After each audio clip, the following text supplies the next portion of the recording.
step forward and handle that portion of which they're responsible for. And throwing local law enforcement into this is problematic. We're seeing a federal agency stretch to its limits, and they have far greater resources and greater manpower than we do. We have about 270 police officers, and this issue could quickly exhaust those resources for our community and cause extended response times, absences in patrol areas, and that's our concern, because we want to be able to respond when community members need help. We want to be visible in our communities to keep you safe. On the other end, we're also very concerned on what this is going to do to our jails.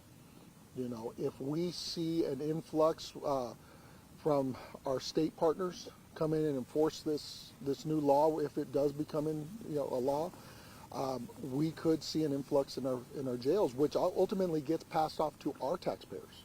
There is no money assigned to this bill or the enforcement or the incarceration.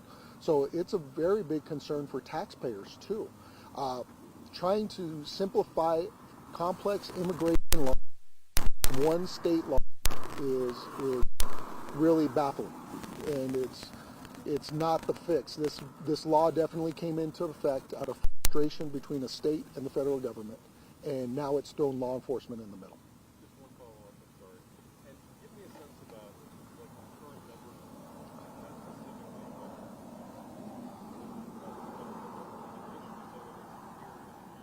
Mm-hmm. Are the jails already full, or give me a sense of where you are? So we can house next door at about 1,800 inmates.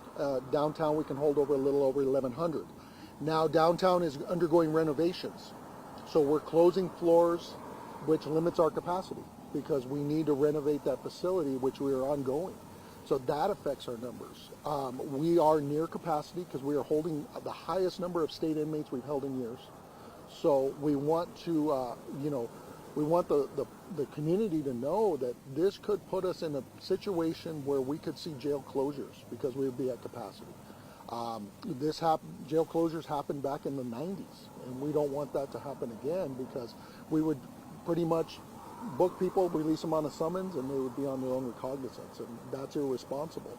As far as the cost too, over $87 a day to house somebody without medical complications or other issues, it gets passed on to our community. So these are really issues we need to be aware of. And also what it does is we house federal inmates on federal charges on a contract, and we would have to reduce the amount of federal inmates in our custody to accommodate the influx of state inmates. And that's an issue for our community as well, because we are in a very good contract with the federal government to where it does help offset our budget. So that's an issue that we're aware of, the county's aware of, and we're communicating with our county leadership as we speak to make sure we're ready, because we really don't know what it's going to look like.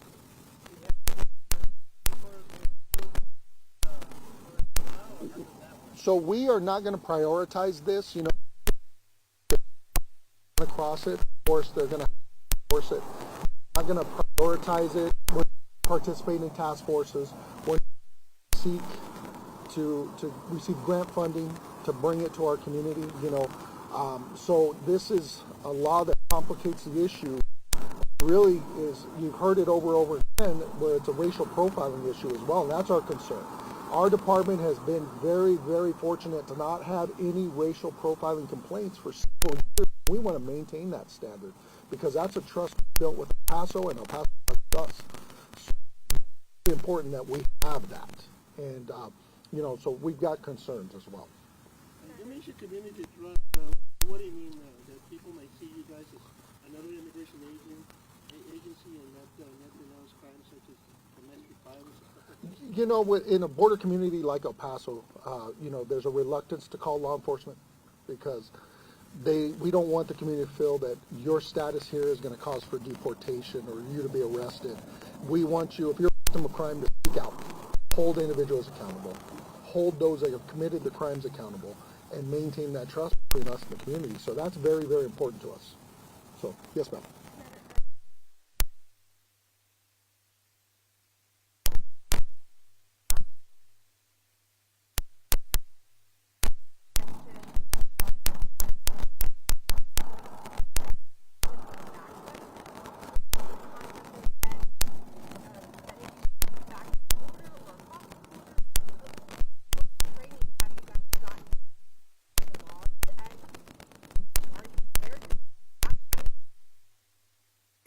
See, and that's another complication of this law. There is no training associated with it. We are unfamiliar with federal immigration law. Job responsibility. And the federal complex immigration paperwork documents that our deputies and police officers around the state are very unfamiliar with. That's why I said earlier, to simplify a complex immigration law with one state law is baffling. It's strange because if it was easy, if they would have simplified it, I think it would have been done years ago at the federal level, but it's not. And for us to intervene and throw us in the middle of it is really unfair to law enforcement. It's going to exhaust resources. It's unfair to the taxpayers because the taxpayers are ultimately going to weigh the brunt of the financial burden of this.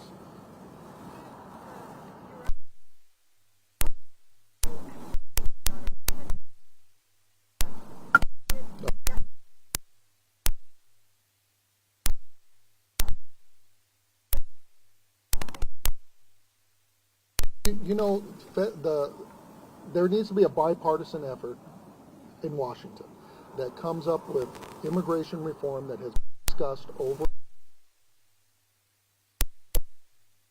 because now we're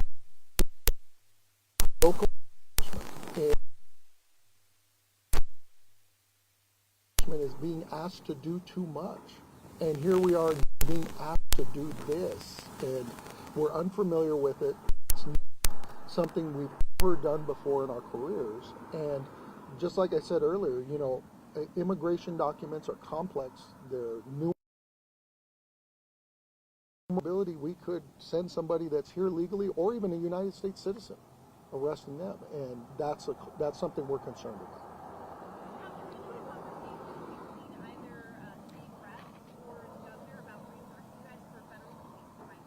So we are in conversations with our local, our local congregation to express the financial concerns of this.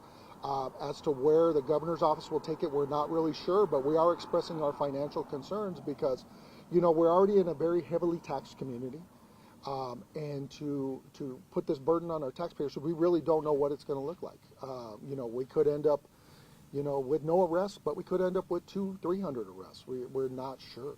Could you go into more detail about what needs to lose federal inmates to have these? Yeah, absolutely. So right now we're reimbursed at over $100 a day for federal inmates. It costs us roughly $85 to $87 to house somebody.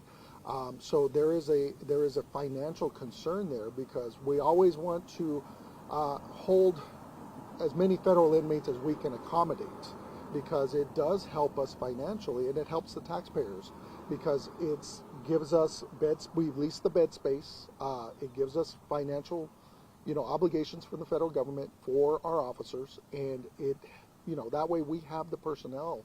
Without this, you're going to see a deficit because we're not bringing in the money we're accustomed to. We're going to have to refer them to other, correctional areas around El Paso, and because we are mandated to hold state inmates, and that would really cause a financial deficit for our community and put us possibly in a financial deficit depending on what it looks like.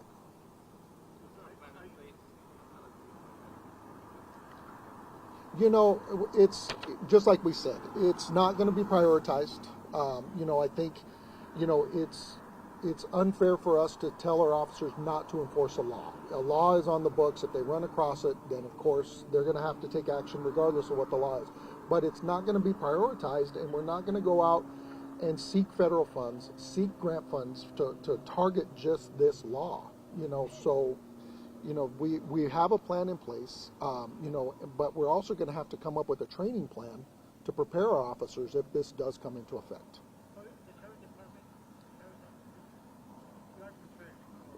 We are prepared, and we're in discussions with our state congregation and our local county government as we prepare to see what the Fifth Circuit Court does in arguments today, and if that ruling comes today, or if it still stays held. We're really unsure, so we're anxiously awaiting to see what the Fifth Circuit says. So your microphone was turned off when you were mentioning the occupancy of the jail. Can you repeat the occupancy? So we can hold about 1,800 next door. We can hold a little over 1,100 downtown. Downtown is undergoing renovation, so we are limited in bed space down there because we close certain floors as we renovate them throughout this process. But we're concerned about bed space. And of those 2,900 spaces, how many are occupied? Well, we are down 350 because of the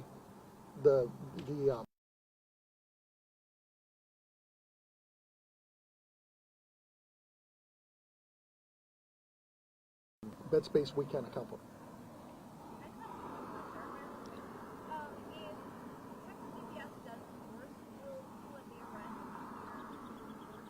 Absolutely. Any arrest that occurs within El Paso County, we are mandated to take that arrest as long as the judge has signed the warrant. So Texas DPS could come in surge operations, and we could see an influx from those operations. We have not heard of any attempt to train our officers or to bring something to the table to help us clarify immigration law. Quick note, do we have any questions that you would like to have translated into Spanish? What we can do is have the commander answer in English, and then we'll have a Spanish translation. Yeah. Okay. All right. Any other questions? Any other concerns? So I'm sure we'll be back when the Fifth Circuit gives a ruling. All right. So, okay. Thank you very much.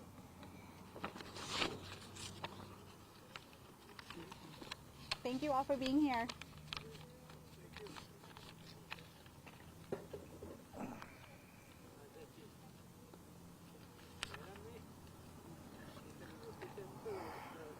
Yes, sir. Just for clarification, I had seen